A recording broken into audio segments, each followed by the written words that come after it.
জাতীয় নির্বাচন নিয়ে ধোঁয়াশা তৈরি করছে অন্তর্বর্তী সরকার। এক এক সময় এক এক বক্তব্য দিয়ে পতিত সরকারের মতোই বিভ্রান্তি ছড়াচ্ছে বলে দাবি করেছেন বিএনপির সিনিয়র যুগ্ম মহাসচিব রুহুল কবির রিজভী। শুক্রবার সকালে রাজধানীর নয়াপল্টনে দলের ভারপ্রাপ্ত চেয়ারম্যান তারেক রহমানের পক্ষ থেকে রিকশা, ভ্যান ও অটো চালকদের মাঝে ঈদ উপহার বিতরণ অনুষ্ঠানে সব কথা বলেন তিনি। এদিকে গণ অভ্যুত্থানে আহতদের দেখতে গিয়ে লুৎফুজ্জামান বাবর বলেন, গণ অভ্যুত্থানে আহতদের সুচিকিৎসা ও কর্মসংস্থানের ব্যবস্থা করা দেশবাসীর দায়িত্ব।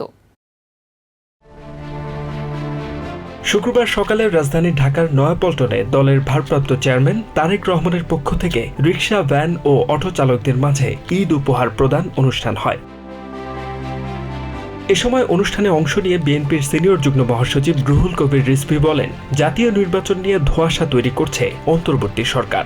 এক এক সময় এক এক বক্তব্য দিয়ে পতিত সরকারের মতোই বিভ্রান্তি ছড়াচ্ছে বলেও দাবি করেন তিনি।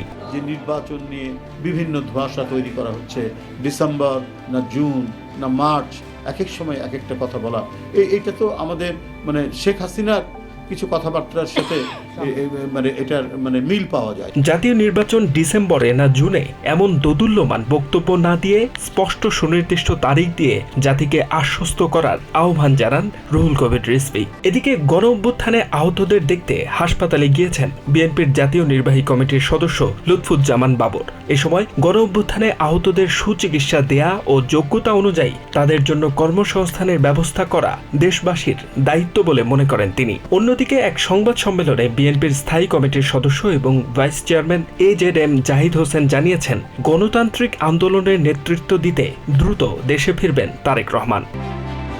H M Ataullah, TVN 24 news desk.